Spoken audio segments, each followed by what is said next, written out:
The representative to Congress from Washington, Adam Smith, one of my preferred Democrats. Why? Smart, thinks before he speaks, understands his positions, and acts off of a set of principles, not just the expediency of the moment.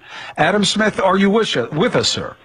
I am absolutely with you, Chris. How are you doing this morning? I'm doing well. Congressman, thank you for joining us. I got two things for you, and then I'll leave you alone. First one is Greenland. What do you make of what this is about, and what are your concerns attached thereto?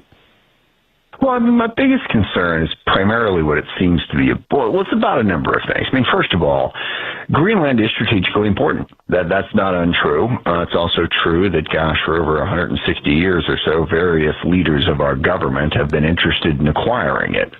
Seward, who bought Alaska famously, was also interested in buying Greenland. Couldn't get the deal done, and several presidents thereafter also failed. Unquestionably, it's got strategic importance. But that doesn't seem to be what Trump's focused on, because Greenland is part of NATO. You know, it's connected to Denmark, which is part of NATO. So in terms of us being able to meet those strategic interests, we could do that right now. We have a military base. I've visited that military base, a Space Force base. We could add more. They wouldn't have any problem with that. We could do anything that we wanted to do, frankly, to try and defend Greenland. So the strategic importance of it does not explain Trump's approach. I think, Trump's approach is he wants to expand the territory of the United States. Bigger is better, right? I mean, this is a president who's very much about big talk about a whole bunch of different things, and I think he would love to be the president who added a massive amount of land mass to the United States of America. And then also, secondarily, Trump leads by coercion. He issues threats, he belittles his opponents, he takes steps that, most people think are illegal. He dares to do what people think should not be done in order to try to make everyone bend to his will. And if he's able to force NATO to give him Greenland, then that simply enhances that power. Now, I don't like that particular approach. I like the saying, you catch more bees with honey than you do with vinegar. That we've got a really good partnership going right now with NATO, and coming in and punching them in the mouth and telling us that they have to give us something because we're more powerful than they are, I think it's going to lead to more problems than it solves. And again, the strategic needs around Greenland don't require that at all. We can easily achieve what we're looking for. Well argued and understood, although you must yield a little bit to it is so American. It is so American. Might makes right in terms of, the swagger. It's such such a stereotype of us. But when people say that's so American, as if America is like one thing. The other thing that's American, sorry, I'm watching the John Adams miniseries that they did on HBO like 17 years ago, and how our country was formed. I'm also reading the books about the American Revolution that Ken Burns based the TV show that he's doing now on. And the other thing that's really it just sort of felt that someone actually bought me the two books. That's the reason I'm reading them. But do you feel we're heading that way again? Well, yeah, I have a very strong interest in this, given the skepticism people have about our system. Because the other thing that's really American, they talk a lot in the early days about what it means to be a Republican form of government. And John Adams talked about this a lot. We resolve our differences through the rule of law. John Adams famously defended the British who killed 7 people at the Boston Massacre. Actually, it might not be 7, it might be less than that. But anyway, and he didn't agree with the British, but he felt that the rule of law was how this should be decided, not mob rule. It is very American to want to have a system of rules that we follow and we enforce and we all try to play by. So the notion, and Donald Trump is doing this, yeah, there's an element of America that's swagger and we go take what we want and we're aggressive. That's a part of the culture, certainly. It's not the dominant part, or at least it hasn't been. Donald Trump's trying to make it like that. He's trying to make it law of the jungle. I'm stronger than you. I'm going to belittle you. I'm going to punch you in the face. I'm going to take what I want. That is not. America was formed to challenge that way of running things, to get away from, forgive me, Thomas Hobbes's, nasty, brutish, and short existence, where the strong take what they want and the weak suffer what they will. It is very American to not do that. We rebuilt Europe after we defeated them. No conquering power in the history of the world had ever rebuilt their enemies after winning a war. We did it in Europe, we did it in Japan, because we knew that would build a better world. And now we've got Donald Trump coming along saying, screw that, might makes right, the strong are the ones that are going to get there. That never ends well for human beings, because eventually the people who you're pushing around are like, well, screw it. I guess if those are the rules, I better start punching you back. That conflict of society versus state of nature. Now, by the way, for you guys getting where you're going this morning and setting the table for yourself, this is why I invited the representative on, by the way. He thinks, and it is a precious commodity in our politics right now, because it's not even the best way to make gains today, but I believe that it is the most intelligent way to be a leader. And mentioning Hobbes is really great.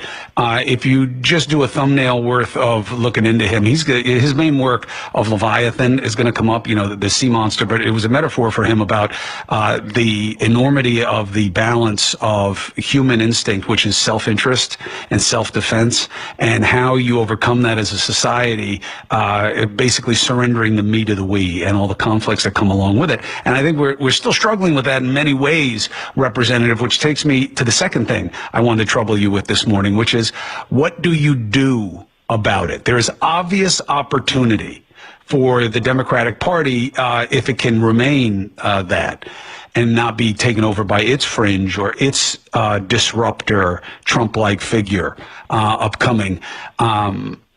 If you fill in the blank. If you just attack Trump all the way through the midterms, or have you guys learned, or do you believe there's something else that has to be in the secret sauce to win the midterms? There's something else that has to be done. Not necessarily to win the midterms. Midterms are one thing, but if we are actually going to become a governing party again, if we're going to win in 2028, if we're going to get the White House back, then it's got to be something else.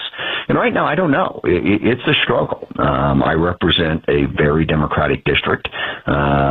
Just last night, I was on with the most left-leaning legislative district that I represent. To be perfectly honest, I only represent 2 precincts of it. But I went and talked to them, and I got hit hard from the left for not focusing enough on Trump, not attacking Trump enough. I don't think that's enough.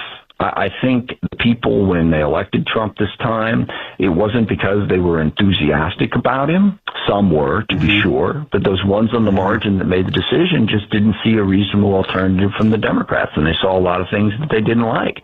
And I think that the conflict we've got going on in Minneapolis is a pretty good distillation of that problem. Trump's wrong. I mean, using ICE as basically a domestic paramilitary force that doesn't pay any attention to the rule of law, due process, or probable cause, that is harassing people, that's not what the people want. And they also don't want us, using that type of aggressive tactics to deport people who haven't committed any crimes. They don't want that. But you know what else they don't want?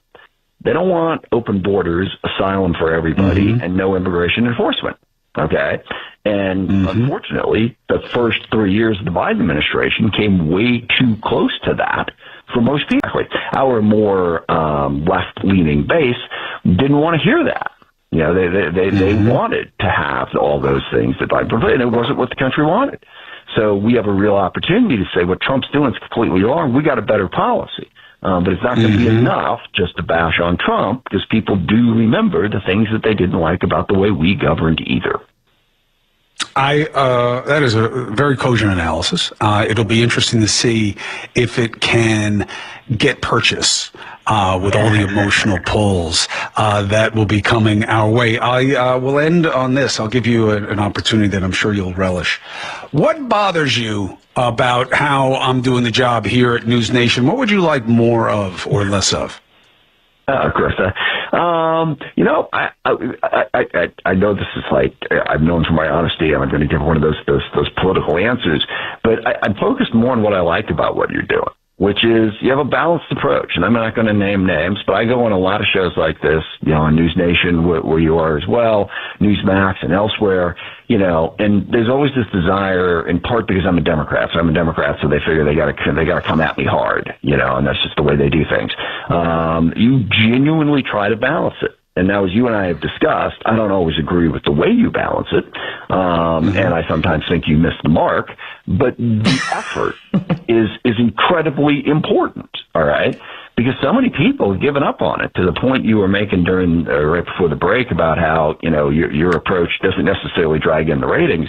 That's the problem. I mean, the ratings are piss people off, get them to listen. You are genuinely trying to do something different. So I don't have a complaint about that. And when I do disagree with you, give me the opportunity to say so, and we have a really good discussion. So, it's a forum that hasn't been used very much, so you're sort of figuring out as you go, but the fact that you're trying makes an enormous amount of difference, in my opinion. The disagreement is what really salts the palate for me. That's how you learn. We just have lost the right way to disagree because there's advantage in the outrage and not in the understanding, which is so weird because everywhere else in our lives, that is all there is. All there is experience. All there is understanding and lessons. Yeah. But we forget that when we come to politics, which is part of the pathos that we're dealing with. It's hard. It's just easier the other way. But how our country was formed. I mean, trying to form a republic, trying to form a form of government where you're in a room and you're talking with a bunch of people who don't agree with you and argue with you. How do you get along with that? And that's what I think people don't appreciate. They see that and they say, well, that's crap. I don't want to deal with that. No, but it is hard. That's what it is. But if you work through it, you build a better, more peaceful, more prosperous and just society. If you just give in and say, I don't want to listen to those people. It's inconvenient for me. I just want to believe what I believe and try to force it on other people. It doesn't go well for humans. So I hope I'm telling you, you're right. Work.